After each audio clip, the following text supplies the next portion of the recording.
Bien, y hoy el presidente se encuentra ya en Francia, arrancó ya su agenda en este país y en donde tendrá varias reuniones, alrededor de 6 el día de hoy. De hecho, su agenda ya empezó porque tenemos también una diferencia horaria de 7 menos nosotros acá en Ecuador, 7 horas más allá en Francia, en donde se encuentra el presidente Daniel Noboa, y hoy hacia las 18:30 se reunirá con la comunidad ecuatoriana en ese país. Bueno, no ha dejado de lado reunirse con los migrantes ecuatorianos, lo propio hizo en Italia, ahora en Francia, y también tiene programado una reunión en España. Ahora en Francia va a cumplir una agenda importante, como tú mencionabas, aproximadamente 6 reuniones. De ellas, 4 son con grupos importantes, con empresarios, sobre todo con banca pública, buscando con el objetivo de la inversión en nuestro país. Así que en breve, en poco, tendremos los resultados de esta gran gira que, a lo que se ha dicho y lo que ha comentado la opinión pública, pues es muy positiva porque se está buscando los recursos precisamente que son los que necesita nuestro país. Y el presidente Noboa, como les contamos, desde Europa también ha tenido otro tipo de actividades en relación a nuestro país. Emitió el decreto ejecutivo 268, donde designa a Diana Jacome Silva como una delegada del presidente de la República ante el directorio de la empresa pública Correos del Ecuador, mientras que con decreto ejecutivo 269 también se designa a Diana Jacome como delegada del presidente ante el directorio de la empresa pública Medios Públicos de Comunicación del Ecuador. Ambas empresas actualmente se encuentran en proceso de liquidación. Diana Jacome es abogada de profesión y tiene 2 maestrías en Derecho Constitucional y Argumentación Jurídica. Durante su carrera ha sido presentadora de noticias y ha desempeñado varios cargos en la función pública, como el Servicio de Rentas Internas, la Corte Constitucional y el Consejo de la Judicatura, entre otros. También fue candidata a vicepresidenta en las elecciones presidenciales del 2023.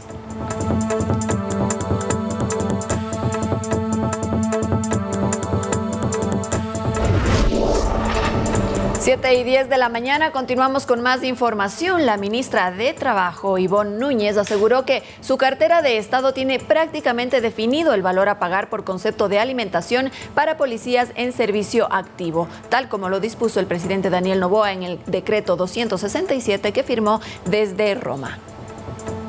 Aunque según el decreto 267 firmado por el presidente Daniel Noboa el pasado 13 de mayo, el Ministerio del Trabajo tiene hasta antes del 1 de junio para definir el valor a pagar por concepto de alimentación para policías en servicio activo, la titular de esa cartera de Estado aseguró que el trabajo está casi hecho. Ya tenemos prácticamente no solo el cálculo que obliga el decreto presidencial, sino también el acuerdo ministerial. Es lo que decretó el primer mandatario en el documento con el que reforma el Reglamento General a la Ley Orgánica del Servicio Público, en el que dispone agregar el artículo 238.1 que dice: las y los servidores de la Policía Nacional en servicio activo percibirán por concepto de alimentación o denominación equivalente únicamente lo determinado por el Ministerio del Trabajo sobre la base del valor de la canasta básica familiar que establezca el Instituto Ecuatoriano de Estadísticas y Censos. Mientras que en la disposición transitoria única señala que el Ministerio del Trabajo emitirá el acuerdo ministerial y en el mismo deberá establecerse al Ministerio del Interior y al Ministerio de Economía como responsables de ejecutar y emitir las directrices para el pago. Empezamos a trabajar anoche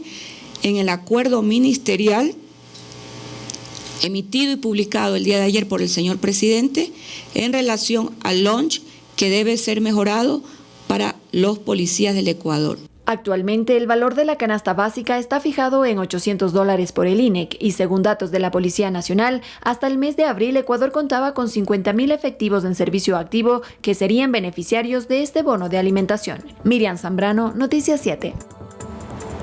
Durante la segunda sesión del Consejo Nacional de Trabajo y Salarios, Ivonne Núñez, también la ministra de Trabajo, aclaró que su cartera de Estado no hará ninguna reforma a acuerdos ministeriales respecto al trabajo por horas y que dentro del Código de Trabajo existe esta figura de empleo. En la siguiente nota les damos los detalles. Tras 60 días, la mañana de este martes 14 de mayo, se llevó a cabo la segunda sesión del Consejo Nacional de Trabajo y Salarios. Entre las expectativas del sector empleador y de trabajadores, se encuentran las propuestas del gobierno para el fortalecimiento de la matriz productiva. Los sindicalistas, entre lo que esperan, es el crecimiento del sector agrícola, de la construcción, las exportaciones y también resolver el tema del trabajo por horas. 3, nosotros lo planteamos turismo, y 4, comercio, y 5, nosotros hemos planteado desde mucho rato atrás, lo venimos planteando, que nos sentemos a discutir importación, exportación dentro de todos los niveles. Durante la reunión, la ministra de Trabajo, Ivonne Núñez, aclaró que la cartera de Estado no formulará ni emitirá nuevos acuerdos ministeriales para la implementación del trabajo por horas como se establecía en la consulta popular. Son los acuerdos ministeriales que este ministerio va a reformar. Ustedes tienen mucha experiencia, el sector empresarial y el sector de los trabajadores, y saben muy bien que ni el señor presidente ni esta ministra pueden, ni mediante acuerdo ministerial, ni mediante decreto presidencial, incorporar el trabajo por hora. ¿Por qué? Porque ya existe. Está en el artículo 82. En cuanto a las dudas del Tratado de Libre Comercio, específicamente con China, dijo lo siguiente. Se incentiva la producción, la cosecha, producción y exportación, costa, sierra y oriente. Más de 500 nuevos productos no tradicionales ingresarán en el mercado chino. Durante la reunión, la cartera de Estado presentó las acciones de sus diferentes proyectos, entre los cuales está el de compromiso con el empleo, en el cual se ejecuta una encuesta a más de 25,000 empresas para conocer la realidad de la demanda laboral y las habilidades que busca el sector empleador. A detectar claramente cuáles son las posibles falencias que existen en la capacitación, formación, a fin de justamente capacitar a las personas y entregarles las certificaciones adecuadas que les permiten una mejor inserción en el mercado laboral. Finalmente, Núñez realizó una nueva convocatoria para que ambos sectores, tanto de los empleadores como de los trabajadores, presenten sus propuestas para el fortalecimiento del sector productivo. Manuela Bedón, Noticias 7. Está vigente la ley. Dirigentes de las comunidades Palmar, Bambil, Desecho, Ayanque y Manantial de Huangala, todas en la provincia de Santa Elena, solicitaron mediante oficios a la empresa Vinasi S.A. socializar y ejecutar en sus territorios proyectos inmobiliarios que generarán desarrollo, creación de fuentes de empleo y fortalecimiento del turismo en dichas zonas del litoral ecuatoriano. Las directivas de cada una de estas 4 comunidades están a la espera de una respuesta por parte de los directivos de Vinasi S.A. sobre esta invitación para promover el desarrollo local. El ministro de Energía encargado, Roberto Luque, confirmó que se suspenden los cortes de luz a nivel nacional hasta el domingo 26 de mayo. No obstante, mencionó que si Coca-Cola Sinclair paraliza sus actividades, podrían presentarse racionamientos esporádicos. Al parecer, Ecuador estaría superando la crisis energética, pues ya vamos varios días sin cortes de luz a nivel nacional. Y a buena hora, esto se extenderá una semana más. Así lo confirmó el ministro encargado de Energía, Roberto Luque. Hoy martes 14 de mayo, puedo decir que hasta el día domingo 26 no vamos a tener programación de racionamientos eléctricos. Sin embargo, no hay que cantar victoria y aclaró una cosa. Esa posible salida de operación de Coca-Cola puede generar que en horas pico pueda llegar a haber cortes que obviamente serán oportunamente comunicados. Según Luque, las condiciones meteorológicas juegan a favor y esto ha hecho que los días 13 y 14 de mayo no se compre energía a Colombia. Hoy estamos sin importación de Colombia porque el precio que nos han estado ofertando es mayor al que nos cuesta generar energía térmica acá en Ecuador. Sin embargo, esto obviamente es un análisis que se hace día a día en función de la oferta que tenemos, la demanda que tenemos y en los precios que pueden estar ofertando desde Colombia en precio spot, como lo he explicado varias veces. Lo que sí dejó claro es que sí habrá cortes por motivos de mantenimientos, que serán esporádicos y puntuales en Guayas, Los Ríos, Sucumbíos y Manabí. Se van a hacer mantenimientos que va a tener efectos en ciertos sectores de las ciudades de Durán, Lago Agrio y Puerto Viejo. El ministro recriminó los contratos en empresas públicas, exactamente CENEL y CELEC. Por ejemplo, dijo que a CENEL del 2018 al 2022 se han pagado 280 millones y por ambas empresas se han pagado un total de 588 millones de dólares del 2018 al 2023. Incluso menciona que el sueldo más alto en CENEL es de 13.500 dólares mensuales. Con estos recursos asegura que se pudieron haber instalado 580 megavatios que servirán para superar esta crisis energética. Estamos haciendo trabajo coordinado con la ministra de Trabajo, justamente en el marco de revisar este tipo de contratos, porque, señores, como dije al inicio, cuando se llega a una crisis hay que revisar absolutamente todo. Además mencionó que desde este 15 de mayo hará una gira internacional para revisar si los proveedores de energía tienen en stock lo que se necesita para proveer al Ecuador en materia energética. Edison Saavedra, Noticias 7. 7:30 de la mañana continuamos con más información. La bancada oficialista de ADN considera que la Asamblea podrá terminar en menos de los 60 días que tiene de plazo el trámite de los proyectos de ley de reformas legales que se derivan de la consulta popular y referéndum del 21 de abril pasado. En estos días, la legislatura decidirá si dicho análisis lo hará una comisión ocasional multipartidista o una de las mesas legislativas permanentes. El tiempo corre. En un tope máximo de 60 días, la Asamblea debe analizar y aprobar las reformas legales enviadas por el Ejecutivo para aterrizar en hechos concretos lo dispuesto por los ciudadanos en la última consulta popular.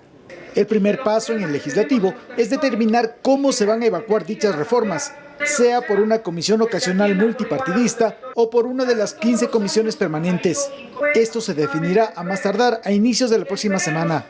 Si en el CAL se vota a favor de la creación de una comisión ocasional, eso bajaría al Pleno de la Asamblea para que se conozca y se vote. Si se aprueba, entonces tendría que ser, creo yo, una comisión multipartidista, se votará la integración de la misma. Si no se aprueba, entonces tendrá que ir a las comisiones permanentes que ya hemos nombrado. Ahora, en cuanto al contenido, en la legislatura están claros que no deben desmarcarse del mandato ciudadano, ni tampoco hacer de lado lo que se ha trabajado en lo que se refiere a las reformas al Código Orgánico Integral Penal y a la recientemente aprobada Ley de Extinción de Dominio.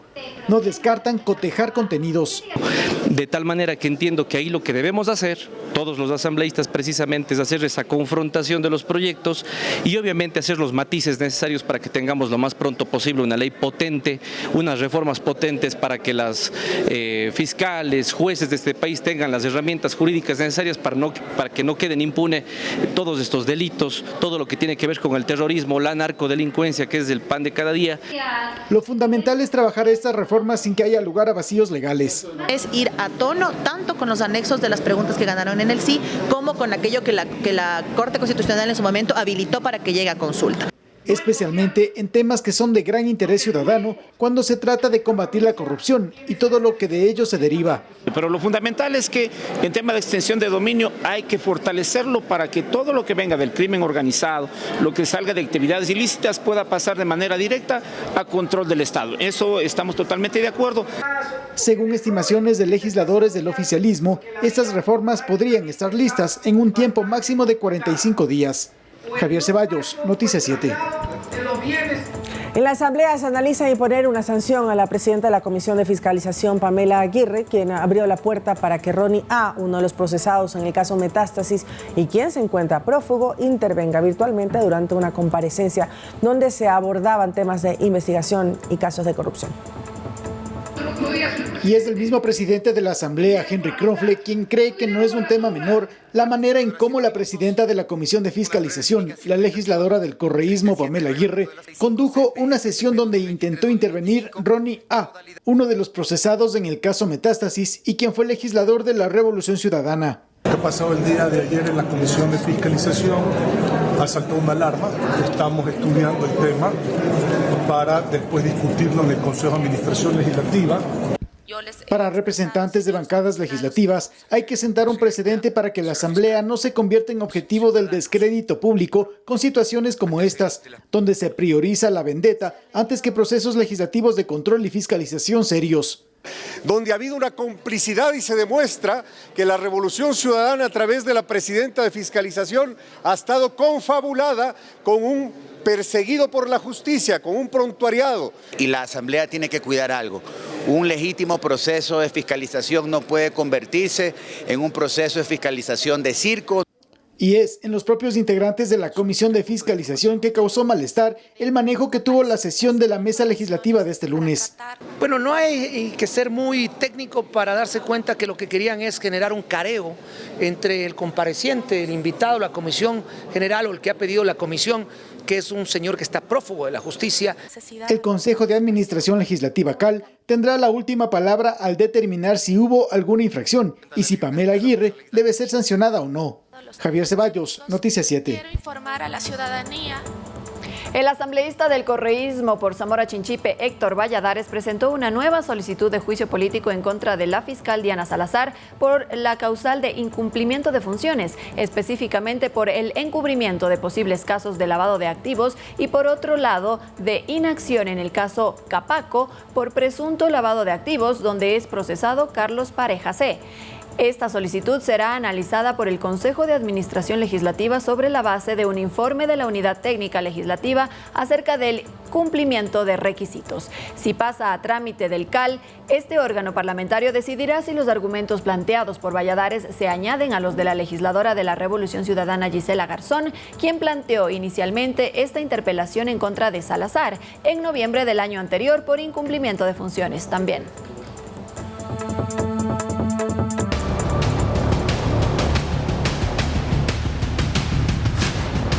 Guerra contra el terrorismo.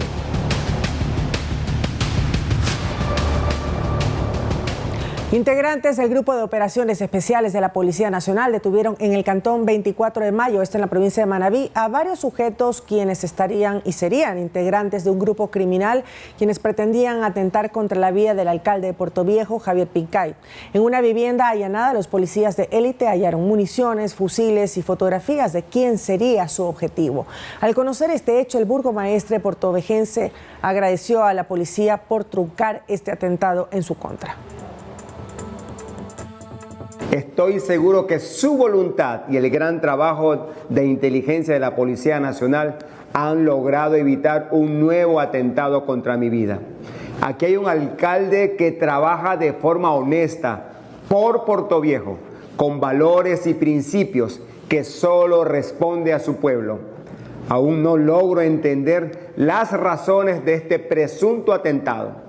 Quiero decirles a todos los ciudadanos que vamos a reforzar nuestras medidas de seguridad, pero no nos vamos a detener porque tengo el firme compromiso de seguir gestionando para que Puerto Viejo crezca.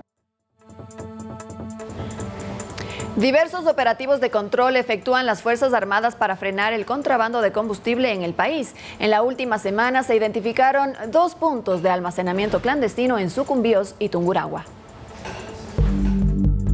El fin de semana en Sucumbíos, las Fuerzas Armadas encontraron piscinas clandestinas de almacenamiento de combustible. Durante un operativo en la vía La Primavera Guarico 3, se identificó un acople ilegal conectado a la línea de transporte de derivados de hidrocarburos, específicamente de gasolina blanca, así como una llave de paso y 3 piscinas artesanales. Según las autoridades, se presume que organizaciones delictivas dedicadas al narcotráfico sustraen estos hidrocarburos. 2 días antes de este hecho, en Ambato, provincia de Tungurahua, los militares detectaron una perforación clandestina en la tubería del poliducto. Tanto policía como Fuerzas Armadas en el país identificaron complejas organizaciones que se dedican a este ilícito en diversas modalidades. Las que vemos en los anteriores casos se trata de la modalidad de pinchazos o perforación. Es decir, se realiza una perforación clandestina al sistema de oleoducto transecuatoriano, SOTE o poliductos, con el fin de extraer ilegalmente el crudo y sus derivados, y se efectúa una conexión mientras la anterior tubería permanece en servicio. Tras realizar el pinchazo, el hidrocarburo se almacena en piscinas de construcción artesanal, para posteriormente ser transportado vía fluvial o terrestre, mediante la utilización de vehículos tipo autotanque con guías de remisión falsas, o en recipientes tipo cisternas en la parte posterior de vehículos tipo camiones. Durante el año 2023, la empresa pública Petroecuador, Policía Nacional y el Cuerpo de Ingenieros del Ejército detectaron 334 perforaciones clandestinas en los poliductos de las zonas norte y sur. Según la estatal petrolera, estos actos ilícitos provocaron la pérdida de 643,000 barriles de combustible entre gasolina y diésel, valorados en $89.7 millones. Este monto incluye los costos de volumen sustraído más la reparación de las tuberías. Así también se identificaron otras formas de sustracción de hidrocarburos mediante las modalidades hormiga, desvío a través de pesca artesanal y a través del sector naviero. Para el uso ilegal de los combustibles, los grupos de delincuencia organizada se estima requieren entre 74 y 86 galones de gasolina en la etapa de extracción. para procesar así 1 kilogramo de cocaína, un aproximado de 75.000 galones de combustible para obtener 1 tonelada de cocaína. Olga Velasco, Noticias 7.